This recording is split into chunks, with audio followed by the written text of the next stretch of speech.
Okay. All right, roll call. Okay. Dutchess County, Nicholas Trio, present. Dave Violante. Here. Joan Siebert. Here. Tim Murphy.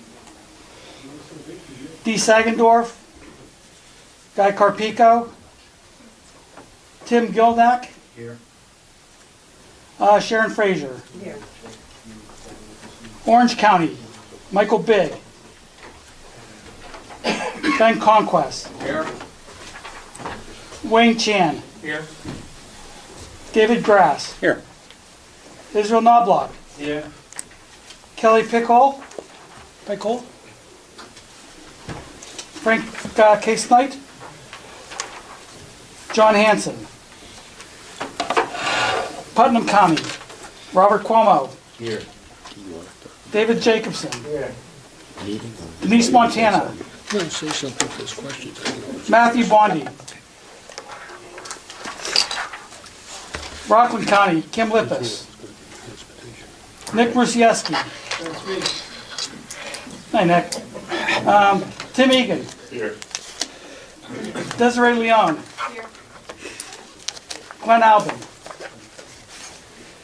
Teresa Hamilton. Here. Neil Dahan. Here. BJ Leidner. Here. Sullivan County, Abby Bachman. Alex Rao. Here. Neil Meadow. Here. Heidi Stack. Mike Bruce. Mark Strauss. Ulster County, Richard Parrish. Here. Kelly Nelson. Here. Dorothy Balin. Tim Mitzel. Here. Lisa Servino. Karen Pardini.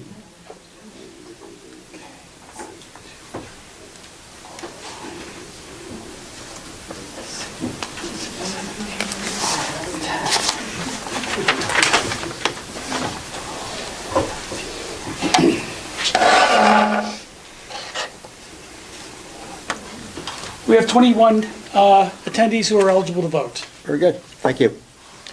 All right, minutes were distributed. Any additions or corrections to the minutes as distributed? If not, motion's in order. Joan and Neil. Okay. All in favor? Okay. Under the President's report, had an interesting phone call from Bill last week.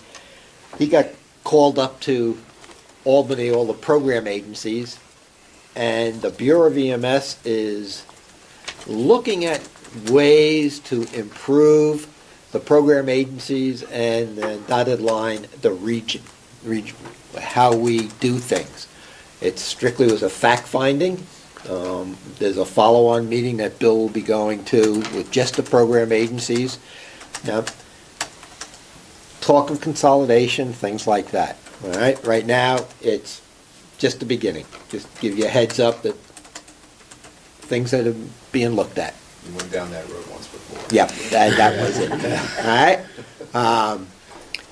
At some point, depending on where it goes, yeah, we may have to dedicate a council meeting as to and look at, you know, what do we do and what can we do different and where do we go? All right. So just give you a heads up. That's what they're starting to look at. All right. Bill, you got anything to add? No, just that Okay. we do have the follow-up meeting next week, and then there'll be another meeting up in Albany with the Bureau the day before the CMAC and HVREMSCO meetings. Dare I ask a question? Since the last time this happened, that was part of proposed Article 30 changes. Are there proposed Article 30 changes that you're aware of as part of this possible consolidation that you mentioned? Not that I'm aware of. Because that would have to be governed in Article 30. Not all of it. Program agencies have a very small part of Article Consolidation 30. of regions. Well, they're not talking about consolidation of regions, not a region itself. They're talking, Just the program. they look at the region, there's 18 regions, and then there's 18 program agencies that work with those regions. Actually, there's only 16 program agencies. So it's a little bit of different in the functionality between the region and the program agency. So it is a little bit different than that. Was it just you or other program agencies? All program agencies were there, and it was Director of Bureau of EMS and the Deputy Director, Steve Durs. So it was Ryan and Steve were there with all of us. Actually, there was two that couldn't make it that day. Okay, so more to come, just where we're headed. All right, I'd like a motion to revise the agenda and bring the Transportation Committee up. And no objections to that? All right. Transportation Committee, you have a report? Yes, I do. I'm stepping in for Glenn. The Transportation Committee met on February 7 via conference call to discuss the transfer of ownership of Northern Dutchess Paramedics. We deemed the application complete pending the fitness and competency from the Bureau of EMS, which they deemed fit and complete. The Transportation Committee recommends that vote be approved. So I would like to suggest the second motion to transfer of ownership of Northern Dutchess Paramedics. Okay. Before we have that vote, it has to be a roll call vote. Is there anybody that has to declare a conflict of interest? Was a change of ownership with? There were two partners in the Northern Dutchess Paramedics that were 50% each, and it's going from one partner to take the whole share. It's buying out 50% with another partner. Okay. The owning partner would be Ed Murray. Seeing no declarations, does anybody know of anybody that has a conflict of interest that should be brought forward? Just as a discussion, two members of the Transportation Committee work for Northern Dutchess but have no role in any supervisory way, and they're both not there in full-time capacity, and it wouldn't matter for them either way if the ownership is approved or not. But we did discuss it during the Transportation Committee, and we felt that since they have no personal interest in the company, that they would not be a conflict of interest. Okay. Seeing no declared and no apparent, all right, call for the roll call vote. Okay. Nicholas Trio, yes. Dave Violante. Yes. Joan Siebert. Yes. Tim Gilnack. Yes. Sharon Frazier. Yes. Okay. Orange County, Ben Conquest. Yes. Wayne Chan. Yes. David Grass. Yes. Israel Knobloch. Yes. Okay, for Putnam County, Robert Cuomo. Yes. David Jacobson. Yes. For Rockland County, we have two, just a note that we have two regular representatives not here, but we have three alternatives here, so I'm going to take the first two alternatives for the voting members, unless there's an objection. Thank you. Nick Rusieski. Yes. Tim Egan. Yes. Desiree Leone. Yes. Teresa Hamilton. Yes. Neil Dayan. Yes. Sullivan County, Alex Rao. Yes. Neil Medaw. Yes. Ulster County, Richard Parrish. Yes. Kelly Nelson. Yes. Tim Mitzel. Yes. It is unanimous. Okay. Yeah. Thank you. Oh.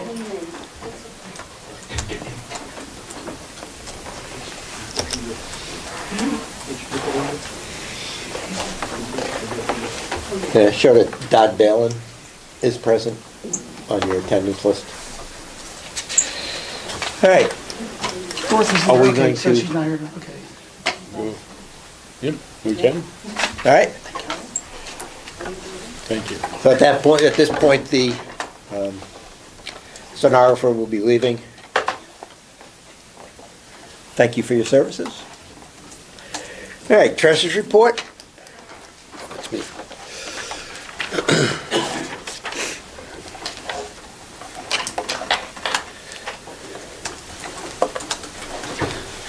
Denise was going to be here tonight, but she had a family emergency, so she was unable to make it.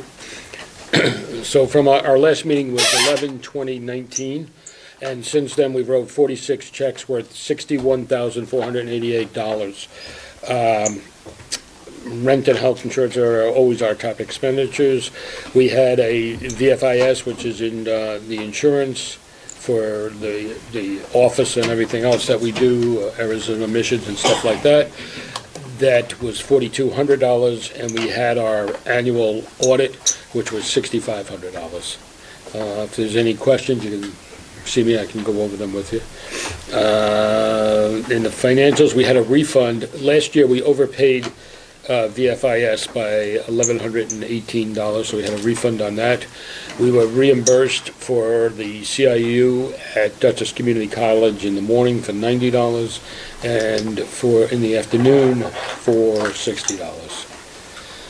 We were paid by New York State for our first quarter voucher for $52,227.63 for program agency, and our second quarter voucher, which falls in the same time because they're out of sequence, was $4,419.02 for the council. Right. That's really all that's here.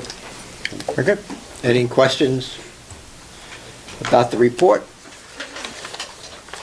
Thank you. Keep going, regional office. Okay. The office had one Article 30 action this quarter, which we just voted on, the NDP transfer of ownership.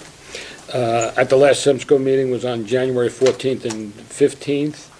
And David will give you an update on all of that stuff, so that I'm sure he's got a whole bunch of stuff that happened there. The next HVREMSCO meeting is scheduled for March 10th and 11th, and it's going to be in Albany, not in Troy. The past several years, it's been in Troy, if anybody goes or wants to go.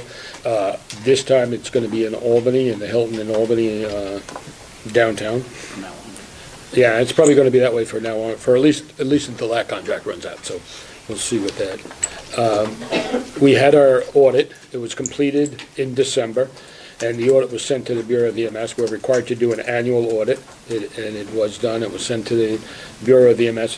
It's got to be there within 6 months of us ending our fiscal year. The most important part of the audit resulted in no findings nor questionable costs, so everything was good with our audit. In the office, we've completed the second quarter deliverable reports, which the second quarter program agency ended December 31st, and it was the third quarter for the council. All the financial reports, the deliverable reports, and the vouchers have been submitted to the Bureau of EMS, and they have been updated to the SFS system, which is the system that we can look at and see how they're progressing through payment. We haven't gotten any payment on them yet. There's been several coronavirus updates that have been put out by New York State. They're available on our website. They're also available, we pushed them out through Facebook, and we mailed them or emailed them to all county coordinators and all of the members here and participants here and in REMAC. So if there's any questions or anything on that, we'll help you with getting some of the information that was on there.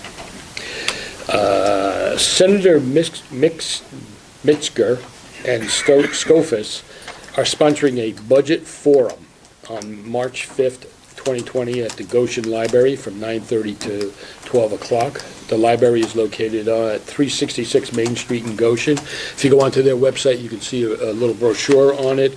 It's they're going to be talking about the budget and what we can do. I don't know how to change it, or maybe help us on the EMS side. On her website, they have this document which tells you how the budget works and why we're into this period where they can look at it. and April 1st is when the budget will be going in. Several of the agencies within our region are required to do Medicare ground ambulance data collection. For the ones that weren't lucky to be picked on the first group, it's over a 4-year period, and you will be picked out to participate in the second, third, or fourth year. From what I understand, every agency is going to be asked to do that. There is a webinar that goes on tomorrow from 2 to 3 that explains how you have to fill out a lot of the paperwork and stuff. So if you're interested in that, you can sign on to the webinar. I can leave this here. You can, I can forward it to you. Let me know if anybody needs to know about it. I think there's 8 or 10 agencies in our region that are going to be going through it this first time. All right? Now, every agency, whether you're a volunteer and non-Medicaid, Medicare recipient, should be participating in this? We'll have to. Will have to. Every agency in the country, All right. municipal, government, fire, it doesn't matter. So- Anyone with an NPI number. Yeah. If you get selected, it's strongly recommended that you participate. That just because you're a volunteer, no, you should participate and put your input into it. Right? Particularly if you're a billing agency, because the penalty is a 10% cut on your Medicare payments. If you're a billing agency, you don't participate. So the big thing out of this that you should pass back to your agencies is this is the beginning stages of Medicare getting ready to set new Medicare rates, and they're doing it on a cost basis. So if they get bad numbers in, where an agency either fails to correctly document exactly what their costs and expenditures are, and just simply throw a blind number out of it, it will hurt every other agency, whether you're a municipality, proprietary, hybrid, down the road, because this will be the foundation for Medicare's cost and reimbursement structure moving forward.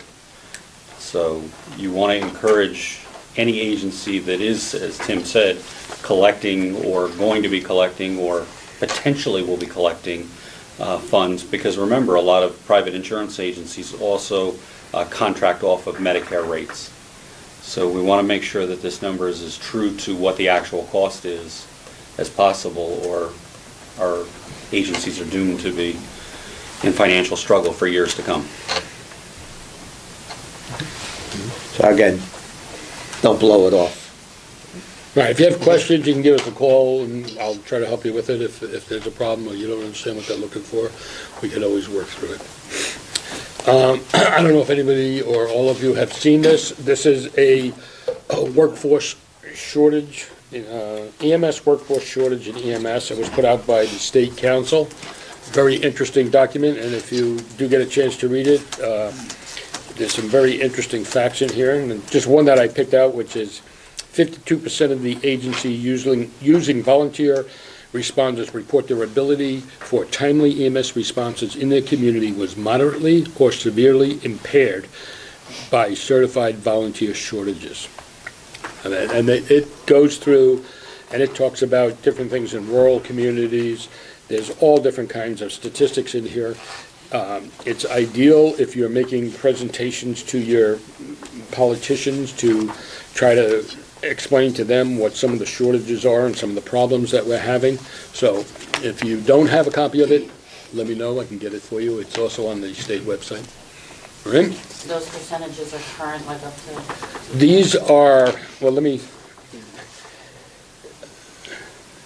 the 900 EMS agencies responded to the survey during the summer of 2018. So it's as current as a document of this nature can be. And it just got published last month, so December of 2019.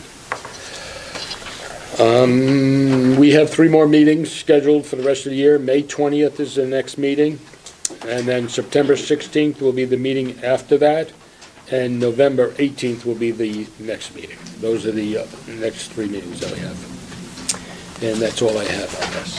Unless you have questions, anybody have any questions? Questions, Bill? If not, QAQI, Jeff. Okay, the transition from NEMSIS 2 to 3.4 is complete. We still have got a couple of vendors with some fixes that are being performed, but making really good progress with that. And the NEMSIS 3.5 update has also been implemented at this point, which was a happily seamless transition. That being said, we can now move forward with actually doing real CQI. Been working on developing reviews for specific call categories: chest pain, Narcan usage, RSI, cardiac arrest, behavioral, where chemical restraints have been used, stroke, CVA, STEMIs, altered mental status, difficulty breathing with CPAP use, pediatric difficulty breathing, pain management, and RMAs. Once we have this all set up, whoever does agency QA/QI will have a login to our bridge to their agency so they can view these. They will also be asked to participate in the review process with questions that we have set up. Agency medical directors will also be invited to take a look at these, and if we find something that is deemed medical director necessary to look at, we can send it right to them. As well as the provider will get a notification that their document has been reviewed and this is what we found. Agencies can have 2 reviewers, which wouldn't be the worst thing in the world, so there would be myself, 2 other reviewers, and the medical director able to look at this. And what we're not looking for is anything punitive. What we're looking for is, did we adhere to the protocols? Was there a deviation? And was the call documented appropriately? For anybody that's done the NEMSIS 3.4 PCRs, you've noticed there's a few more categories. If you document respirations, it's going to ask you for what's the quality of respirations. That's a mandatory field. So we need to be able to correlate what we're seeing with the vital signs, what we're seeing with the narrative, and it should be one nice complete package. With the CQI questions, we have to assign a weighted score to each of the questions. So the validation score of the PCR is not going to equate to what the CQI score is. And the score is not punitive, it's not really so much meaningful in other that if you have a 90, where do you need to kind of fluff up your documentation? What did you miss? And anything that is a CQI hit in the form, the report that you get back, will be highlighted with an orange box around it so you can take a look. And if it's simply, you missed it, you missed it. If it's a question with what you put in your narrative or what you didn't put in your narrative, if we catch it and it's still in the review process, it's not been locked, it will give the provider an opportunity to go back and correct that, which could negatively affect the billing if it's not fixed. So this is going to help the agencies as much as it is the provider in the long run. We're not looking so much for the one-offs, the outliers, where we have a BLS provider that, for instance, gave 2 additional baby aspirin to help with the pain. That provider will be referred back to the protocol and reminded why we give aspirin, and it's not in that case for the pain. We're looking for the trends. So if we have, with Narcan administration, a set of multiple instances where a provider has administered Narcan and the patient has a GCS of 15 and the respiratory rate of 18, why did we give this? So that's an opportunity for us to take this information back to the REMAC so they can kind of redesign some of their CMEs and their educational opportunities to fit what we're actually seeing. Questions? This is going to involve both ALS and BLS? Absolutely. Okay. Okay, medical director's report, anything? No, nothing on medical director. We'll get into committees. Dave, training. We have training. We have training. Thank you. We just had a training committee meeting yesterday, just to go over a few of the items that we talked about as relevant here. We're continuing to do 4 CIUs per year, our CLI in the spring, CIC class in the fall, and those are things that we started last year. So 2 things that really came up are the CME program changes. Everyone should be aware of those CME program changes. Have gotten something to their agency, realize that you can still use the old CME program forms, etc. until June. And then after that, you cannot use those, and you have to have transitioned to the new CME program. And the new CME forms, all those things are online. If you have any questions, contact the state about that.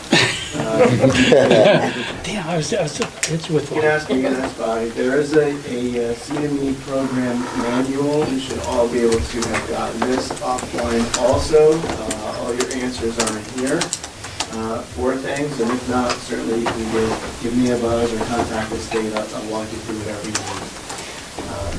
There are 4 additional categories of mandatory items that each provider must go through, in addition to the core requirements, and those things are not bad things for us to go through. They are good things for us to go through, and it doesn't take long to go through them. There are a couple courses that are out there that cover all of these new mandatory hours in addition to some non-core hours, and so that's totally fine. Extra CME to do isn't a bad thing, because overall the numbers for CMEs that you have to do are down. And so that's the CME program. Are there any questions about any of that so far? Yes. Is there any word from the state when they're going to open their electronic portal for submission? The reason I ask is I've got people who are doing the new program that want to submit they're going to want to submit their stuff in the next month or so, and the CME manual has a link to what's supposed to be the portal, but when you go there, it's just the forms. Yeah, so you send the forms in like you have in the past. That's what I thought. And when they get that piece up and running, it'll be on the site and we'll be notified and let you guys know. Very good. Thank you, sir. Yeah, for sure, absolutely. It wasn't that hard a question, was it? Was it? Any other questions on the CME program?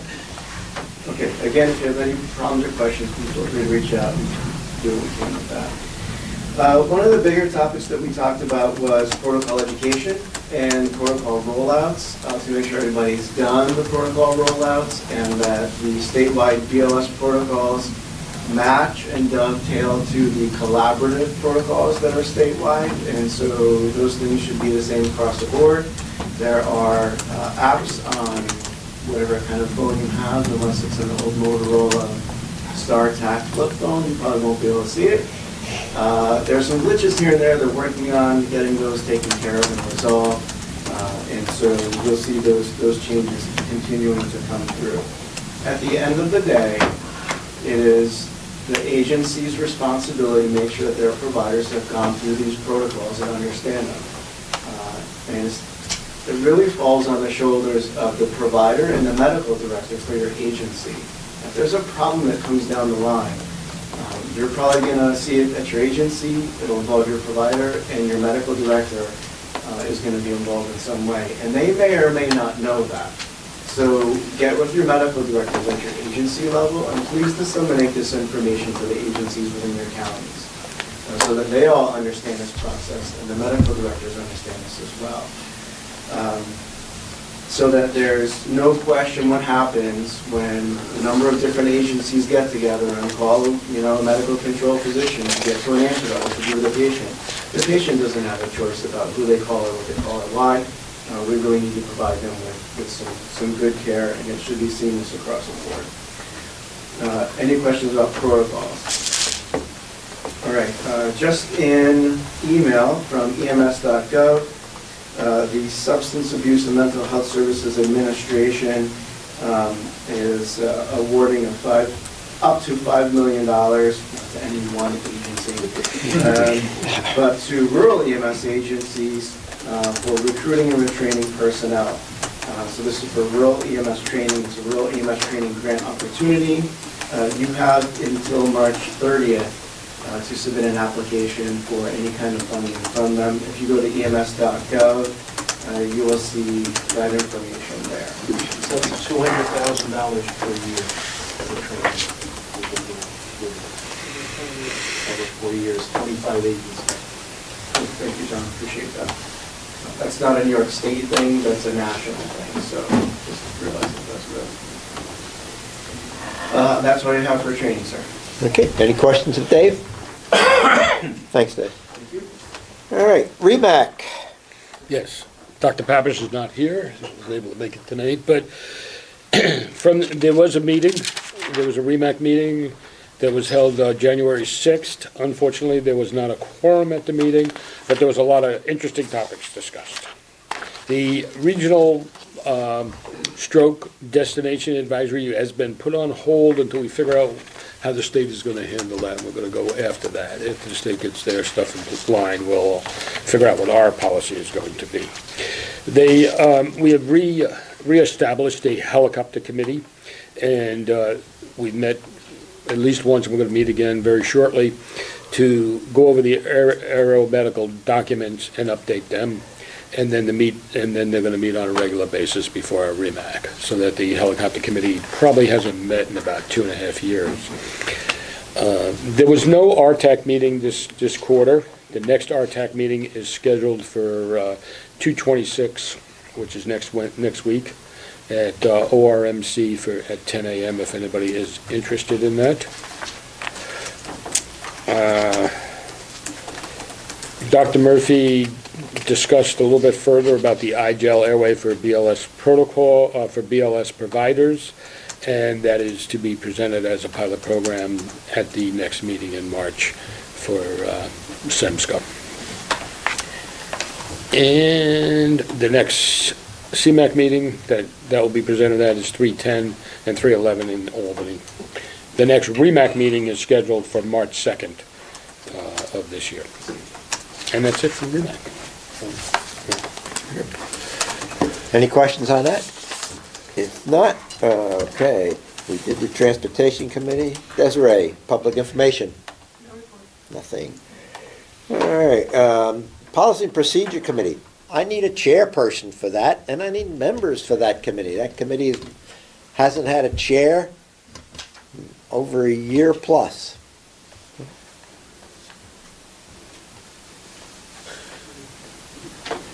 It's all full. Huh? I dare you. Yeah.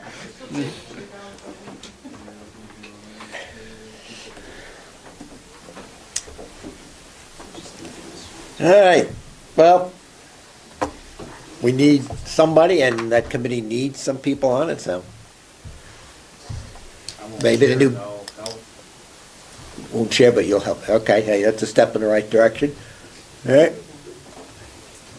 Hopefully, the bylaw change will help with that, so.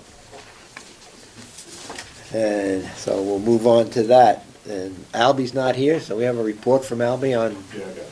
you got it, okay. All right, so the present text states, each sponsoring agency shall be entitled to one vote on each standing committee. Committee membership is not restricted to council members. Interested parties who may significantly enhance committee expertise may be appointed by the executive committee. The replacement text with the change to text states, all council delegates and alternate delegates shall be a member of at least one standing committee. Committee membership is not restricted to council members. Interested parties who may significantly enhance committee expertise may be appointed by the executive committee. I believe that's a second motion. It is the second, and that's a second reading. So, any comments on the bylaw change?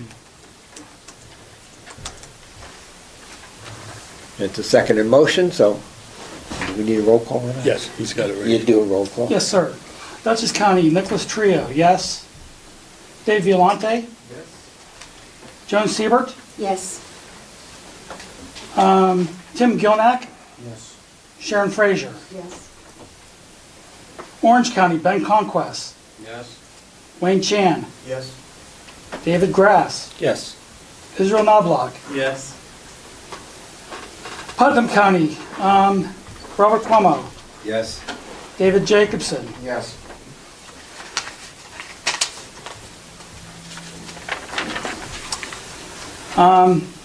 Roxman County, Nick Rosieski, Yes. Tim Egan, Yes. Desiree Leone, Yes. Teresa Hamilton, Yes. Neil Dayan. Yeah. Sullivan County, Alex Rao, Yes. Neil Medaw. Yes. Ulster County, Richard Parrish, Yes. Kelly Nelson, Yes. Dorothy Balin. Yes. So, and because Dorothy's not here, we won't be doing the alternates. And the vote is unanimous. Okay. Thank you. So, Karen has a, Oh, where? has her hand up. Karen Pardini is Karen here. Pardini, Yep. Ulster County. Oh, Ulster? she came in late. Okay. Okay, She's an alternate okay, though. All right. thank you. So with the change in the bylaws, that opens it up to more people. You don't have to be a member or a delegate, you can be an alternate. So, and you should work on at least one committee. So for the new folks that just got some more responsibility, please consider volunteering. We need you. Again, this is your council, and there's a small group right now that moves it forward. It's everybody in this room's got to move us forward, right? We need your input. Everybody's got their own opinions. They all work. We got to make them work together. All right. So, please, if you're interested, get a message to myself or to the office. We need somebody. All right. PCR committee. Dr. Papper's not here. Community paramedicine. Tim. Yeah, two things. One, last week, myself and Dr. Kevin Munjal from Mount Sinai, along with a couple of lobbyists, met with Assemblywoman Carrie Warner. And you might recall I mentioned at the last meeting, Carrie Warner is putting forth a rural community paramedicine bill. So we first met with her legislative director up in her office. She was down on the floor, and he was very receptive to comments, suggestions, input, and suggested changes. But then we went down and pulled Carrie off the floor and had a conversation with her in the hallway.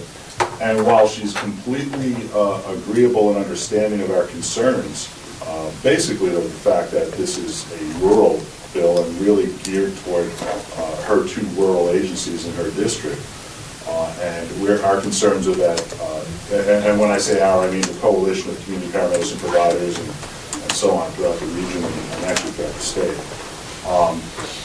The concern is that it's going to box out future programs that are not rural, as well as impose limitations on existing programs. Now, she assured us that the existing programs will be grandfathered in, but that's not giving people the warm and fuzzies with regard to potential new programs by the same agency in other areas like Northwest, for example, places like that. So she insisted that it's going to stay rural because her first responsibility is to her district, which of course I really couldn't argue that.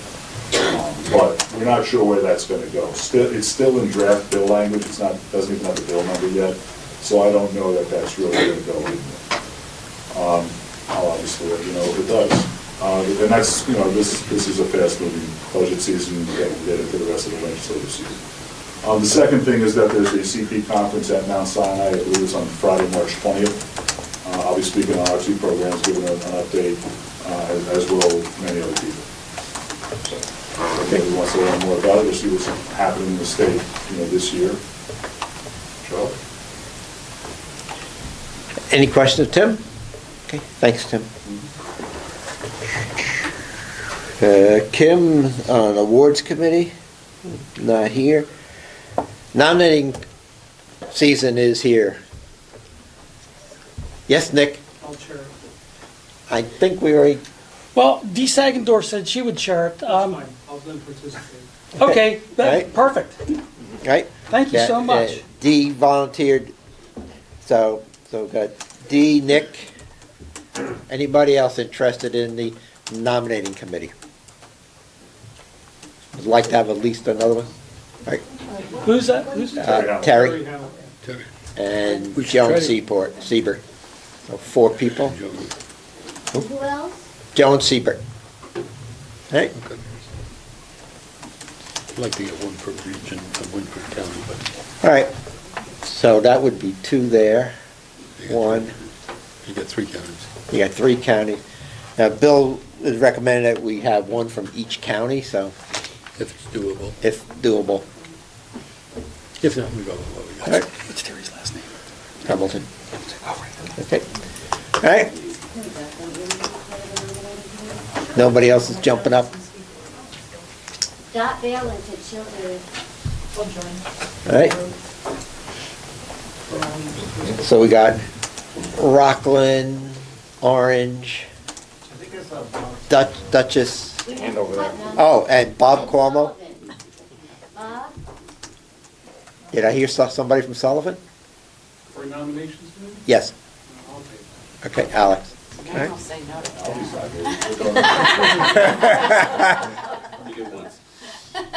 Think we got them all covered? Yep. Okay, good. Thank you, folks. Oh, hold on.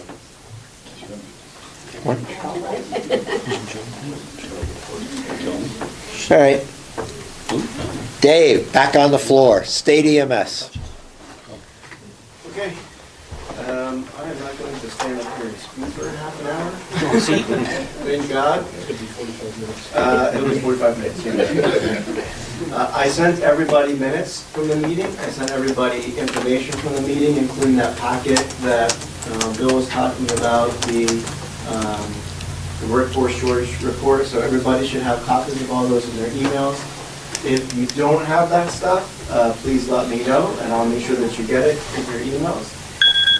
To that end, I'm just going to talk about a few highlights from the meeting and then entertain any questions, since you guys have already looked through the stuff, right? The New York State Protocol Development process, there is something in place now through a RECAP program for protocol suggestions from regions, so that there's a rotating basis of information that can go to from the region to a central body, be assessed, go out for comment, and then be implemented, and then start that process again on an annual basis. So that everybody's questions can get answered, there's the right timing to make sure that things go out for public comment, and all those kinds of processes in place. So that's going to be pages here. Computer-based testing is now out there. It started for CLIs and CICs, because that was a small subset of the overall EMS workforce population, just to make sure that it worked, etc. down the line. And then they rolled it out to the paramedic group for January, for those that were supposed to keep the test in December. They moved their test dates to January and rolled it out for all paramedics in January. So we will see this coming down the line for EMTs, not as of yet. But that process is moving forward. There are currently some test sites around the state. The closest one around here is DC. And so you'll see computer-based testing coming down the line. Right now, it is the only option for CLIs, CICs, and paramedics. Yes, sir. Is there a timeline for EMT, like these will be implemented by June? No. Just curious. Yeah. Yeah. I just had a conversation, it was told May by the state, by, May? yeah. Okay, well, if it's anything like anything else from the state, it'll probably be next year. May of 22. Okay. They are moving in that direction, so sort of be prepared for that. What that does for agencies that are teaching is that they no longer have to tailor their training program so that the end of the course date is the third Thursday of the month where they have exams. And so that's the only sort of real big change from that perspective necessarily. Students can go on their own time, they can go in the evening, they can go during the daytime, they can go whenever the center happens to be open. So that's so much more beneficial for our students that are taking their exams. To go to sort of a regionalized nest site for that kind of thing. That's coming down the line. Regional faculty job descriptions were created and submitted to the Bureau for consideration, and the Bureau has that information to do with what it pleases. In the CMU program, remember that you do have to use the state skills sheets for your skills verifications, and they have to be signed off as dictated in the PSC manual, or excuse me, the CMU program manual. But they are the skills sheets from whatever level provider you have that's in the PSC manual. No, he's involved in the EMS, he's not helping the EMS council. Vital signs will be in Saratoga Springs this year, October 29th to November 1st. More information is coming out about that. The EMS Memorial Service will be Tuesday, May 19th. Okay. Moving quickly. What's the date again on that? May 19th. May 19th, thank you.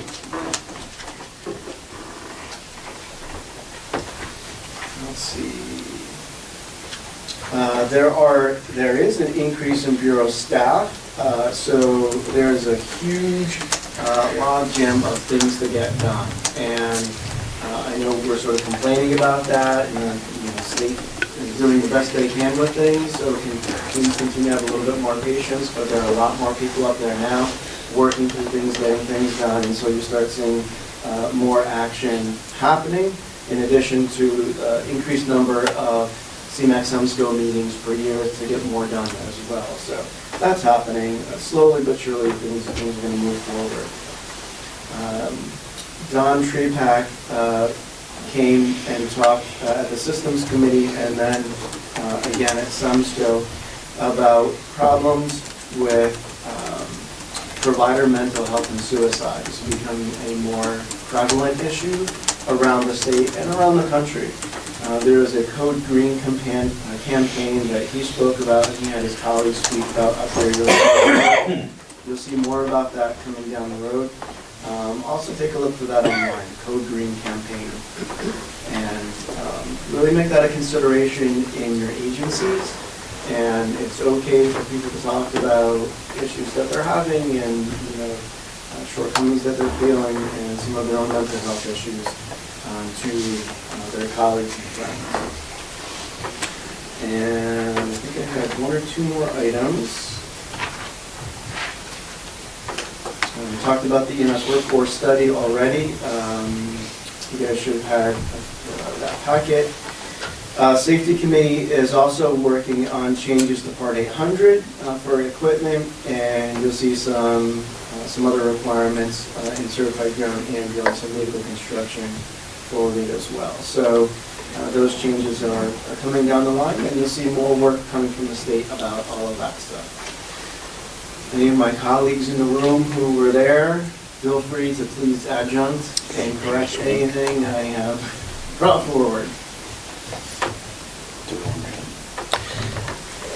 You want to address the credentialing? We'll talk about that? No. No.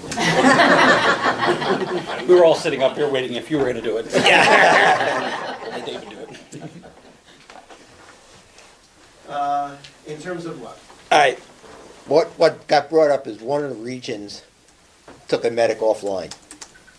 The medic hired a lawyer and sued the region, claiming that they did not have the authority to do that. It turns out they do not. The REMAC, not the region. REMAC, right, all right? So, right now, they're going back and reviewing it, but it looks like that the region or the REMAC does not have the authority, that if somebody has a severe QA/QI issue, it gets forwarded to the state, and that they legally have the right to do that, right? The only option that we see right now, and again, we're looking for more clarification on this, is that if we see an issue, we can address it with the medical director of that agency, and they have the authority to take that person offline. For that agency. For that agency, yes, only that agency, all right? that pretty much, Yep, that sums it up. Yep. And just remember that the medical director for any agency who does have that authority beyond everybody else in the agency is appointed and authorized through the REMAC as well. So there's a little bit of sort of figuring out how this may all play out.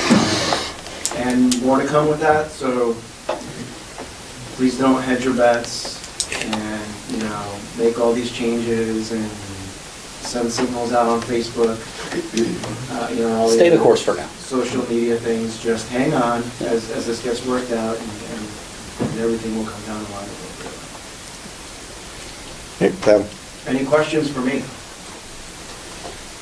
Is there anything that this body wants me to bring back to the next CMAC, HVREMSCO? The next meeting is March 10th and 10th and 11th. 11th. Dave is our representative, so if you've got anything that you think or you would like brought up, I sit on safety, I sit on training, Dave is on systems, so if there's anything that you feel needs to be brought to those committees or any of the committees, we can bring it to them. All right? If you have anything, let me know. Go through Bill. You can let me know. You can let Dave know. Tim goes up also, but I'm happy to bring whatever up that we need to from a regional perspective. Okay. Thanks much. All right. And I need to go back to the awards committee. All right. I do not know if Kim wants to stay as chair of that. All right. So if Saying yes. yes, okay. And then we have from Dutchess, Sharon, and D. Sagendorf, Orange County, Brian Williams, Putnam County, Denise Montana, Rockland, Terry Hamilton, Sullivan County, Neil Maddock, and Ulster County, Brendan Whalen are on that committee. All right? The nominations must be to the region by April 1st.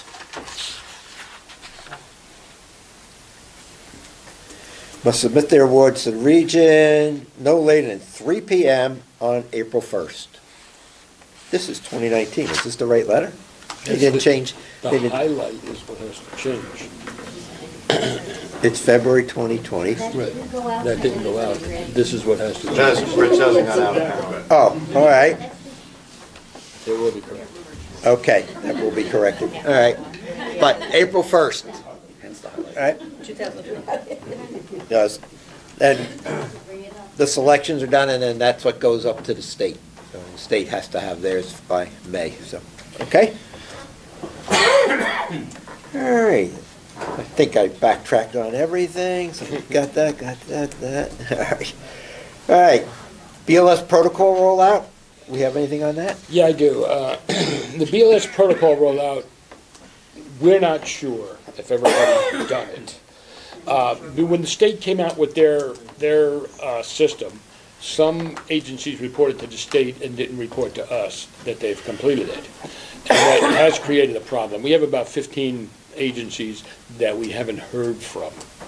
And we've asked the state for an update. They were giving us an update and then they stopped. So I haven't had an update from the state. So if you know of any of those agencies towards the end that just made it under the wire, to just let us know. I'm still going to pursue it with the state to see who they have at this point. Can you just call the agencies? Yeah, we can. We can go through that. But we have.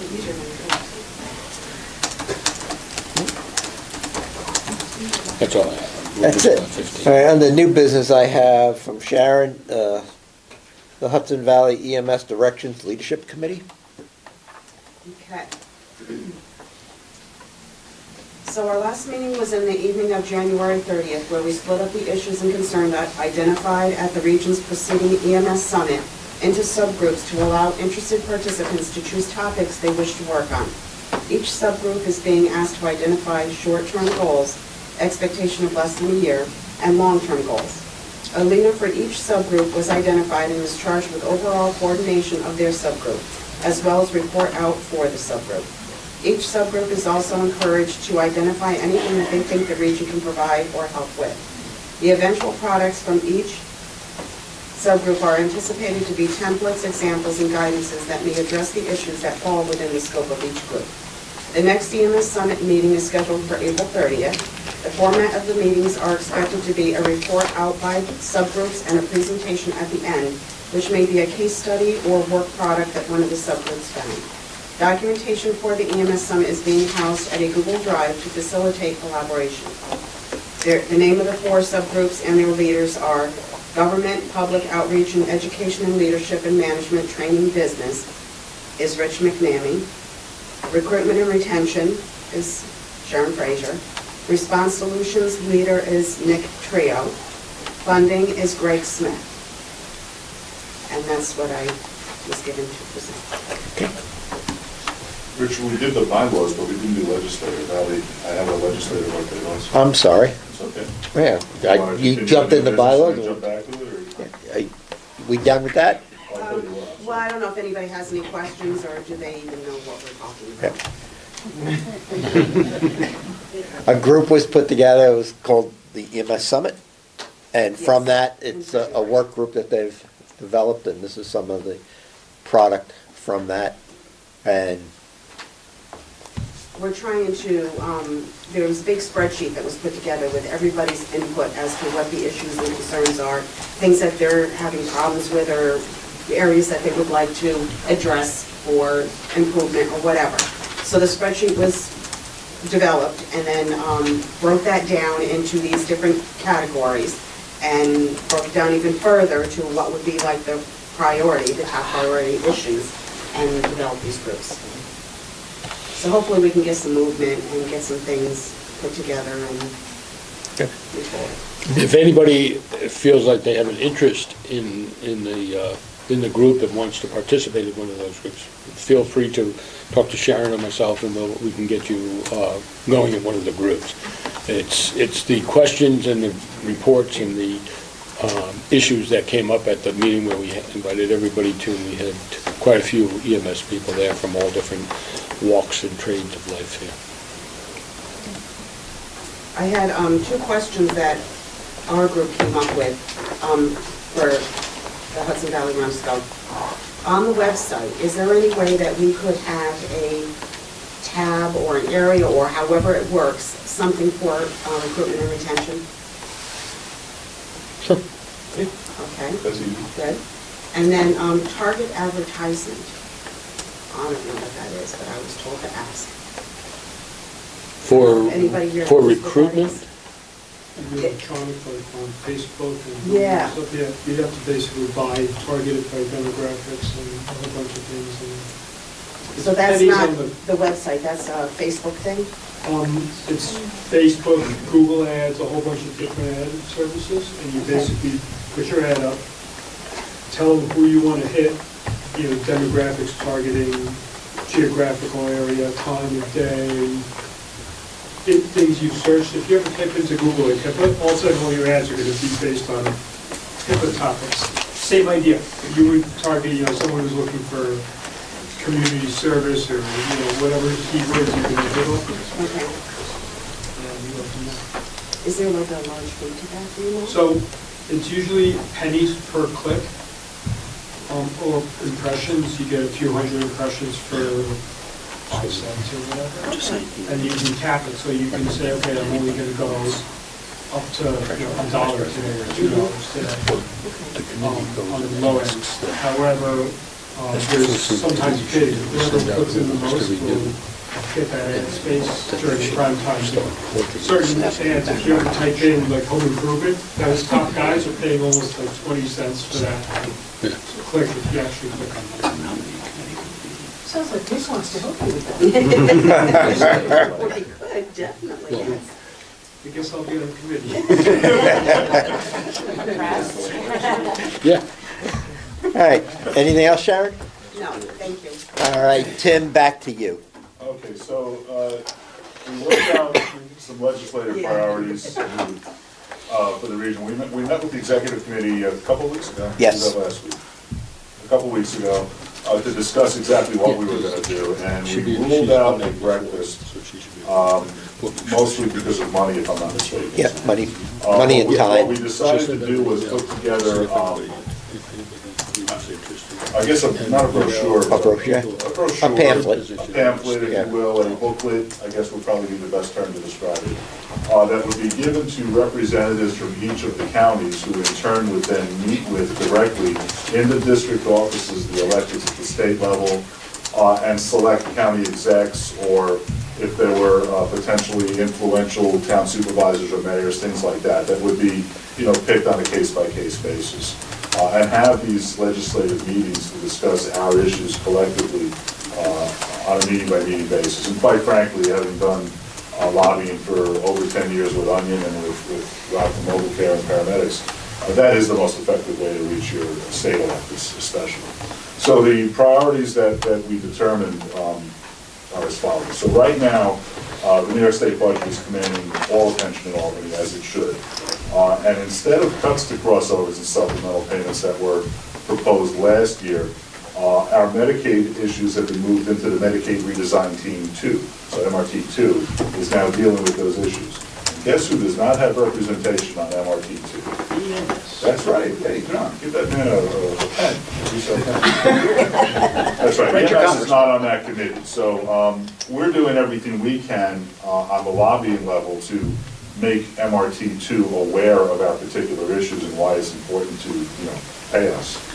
But this MRT 2 committee is tasked with finding $2.5 billion, that's what it be, in Medicaid savings immediately, and I believe their charter is to do that, I think by the 28th, if I'm not mistaken, I think by the end of next week. And they only started meeting like a week or two ago. Or all providers are going to face an across-the-board cut in that $2.5 billion amount. So what does that translate to? That translates to a better than 50% chance, in my opinion, of a loss in either supplementals or crossovers, or sadly, maybe even both, which would be devastating to pretty much every agency. So as I said, the problem is that we've not been invited to participate in that process, and that's an issue. So, is that what you think? So we're focused on presenting ideas to MRT, which can help recognize the importance and capabilities of EMS, a lot of what we were just talking about earlier, and how we can help the healthcare system get the patients get the right care at the right time in the right setting. That's the key. So legislation, specific legislation that we agreed that we could support. Of course, community paramedicine, in addition to the draft bill language that I talked about from Assemblywoman Werner, the Gottfried and Rivera bill is still out there. Rivera picked it up after Hannon was ousted as Health Committee Chair in the Senate. So it's being carried again in both the Assembly and the Senate. We're going to continue to support that community paramedicine, those community paramedicine efforts, those two bills. Direct pay legislation, I think we talked about this before. Magnarelli and Breslin are carrying that. And I think we talked about that. I don't need to re-describe that, right? What we're going to do is put it in the brochure, pamphlet, whatever we're going to call it. Dual signature legislation, Pretlow and Breslin, again, are carrying the dual signature legislation. And that, Can you expand on that one? I can. So, dual signature, if we can't get the direct pay legislation, dual signature has always been our fallback position. Yeah. And what that would mean is that if the insurance companies aren't going to send them directly to the provider, to the ambulance agency, what the dual signature bill or law would theoretically do is make the check paid to both the service and the patient instead of just the patient. Because the way they try and strong arm services into signing contracts at a much lower rate, similar to how Medicaid does it, is that they say, well, we'll pay you this, and we'll pay it to you directly, and we'll pay it to you within X amount of days, or you want to charge your usual and customary rates, then fine, you can bill us for that, but we're going to pay it to the patient. And then you have to chase the patient down. That's Pretlow and Breslin. That's 3721 in the Assembly and 3525 in the Senate. You're welcome. So those are the three primary initiatives, and we usually try and stick to three because then it gets unwieldy. There's legislation to be aware of.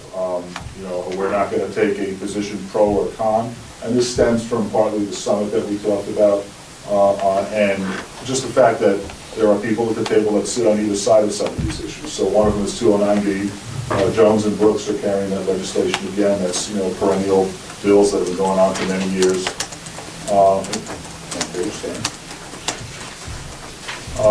There is a new initiative that Rivera has out there. There's no assembly co-sponsored yet. It's called the Surprise Out-of-Network Ambulance Bill. It's going to make ambulance bills subject to independent dispute resolution, otherwise known as arbitration, just like surprise hospital and physician bills. Personally, I think that's a bad idea, as does Onion, and I assume NYSERDA, because our position is that EMS is different in that we can't balance bill these patients. So no assembly bill yet, as I said, but sources are saying that Godfrey is considering introducing a bill with the intent of quote-unquote furthering the conversation. So if that happens, we can certainly do what we can to short-circuit that if necessary. I do at 1793. And lastly, there's an EMS for pets bill, but that's both carried by Rosenthal and Metzger in the Assembly and the Senate. And that bill states that EMS could care for injured pets if no human needs help. That's what it says. However, vets are strongly opposed to that, veterinarians. Yeah. I'm guessing, I'm not going to propose this. I'm not going to speculate. Not even speculate. They want to create their own pet EMS. Well, okay, so now you're asking me to speculate because I can't resist. I'm going to speculate in that they probably don't believe that we could take care of pets, so they'd rather nobody take care of pets. And EMS is an essential service. We've talked about that here. It's not really going anywhere at the state level. It's been talked about at CMAC and HVREMSCO. The danger, and then I'll put on my municipal hat, the danger in making that an essential service is that who pays for it? And then, somebody has to pony up and pay for it, so does that increase taxes? And I think that's one of the reasons why people are a little leery of it. But also, nobody really knows what that would mean. So there's really been no bill language anywhere as to what that would mean. So, but that's just to be aware of. It's still spoken of out there, but there's no real lead on that. And that's really what it's going to consist of. So there'll be a lot of information as to who's elected to where, a lot more information on each of these proposed bills, and so on. When do you By next week sometime. target that? Yeah, we're targeting after the end of next week. And who are you going to send that to get them distributed in the county? Well, I think first it should probably go to this body to approve. Okay. And, I believe what we're going to do is, I thought we decided at that executive meeting that we'd be picking people in each county, Yep. a leader in each county. Like I was going to handle Rockland. And I'm handling Dutchess. I was going to handle Orange, and I think somebody was going to help me in Rockland, or was it the other way around? I don't remember. I'm handling Rockland. I'm handling Orange and Rockland. I told you I'd help you in Orange. And I've got Dutchess. Yeah, there were people that had already volunteered for each of the counties. And I was going to be the lead, do it Ulster, but if it's going to happen next week or the week after, I'm out of town, so. Well, We'll put- what was going to happen next week was the final draft of what Okay. we want to submit. All right. I think we have a little bit of time, not a whole lot of time, but we have a little bit of time. Just keep in mind, nobody wants to talk about anything except the budget right now. But these people are in their districts usually on Friday, Saturday, Sunday, even when the budget's set, before the budget's passed. So, and that's going to happen pretty soon. We'll go along. So Does the this- last 2 months of the session will be all about this kind of stuff. Right. Does this agenda fall in line with what NYSERDA and FASNY are supporting? Well, I can tell you that historically, NYSERDA has been, well, I can speak for Onion, and NYSERDA has traditionally been in lockstep with us on all of this. Okay, so we're not going off. No. Good. Very good. No, that's one of the reasons why we picked these initiatives, these bills. Very good. All right. Any questions? Thanks for the work on that and the summit. Thanks for that. Does anything else have to come before this body? No, no, Bob? Motion to adjourn. I got nothing. All right. Nothing except motion to adjourn. All right. Almost. What's your record? Less than an hour. Really? Yeah. All right, So, yeah. Hour 10. hour 10. Challenge accepted. You'll have to email notes tomorrow. That's right. Excellent, thanks, Jim. 26 I know, minutes or- it must be annoying hearing you type that.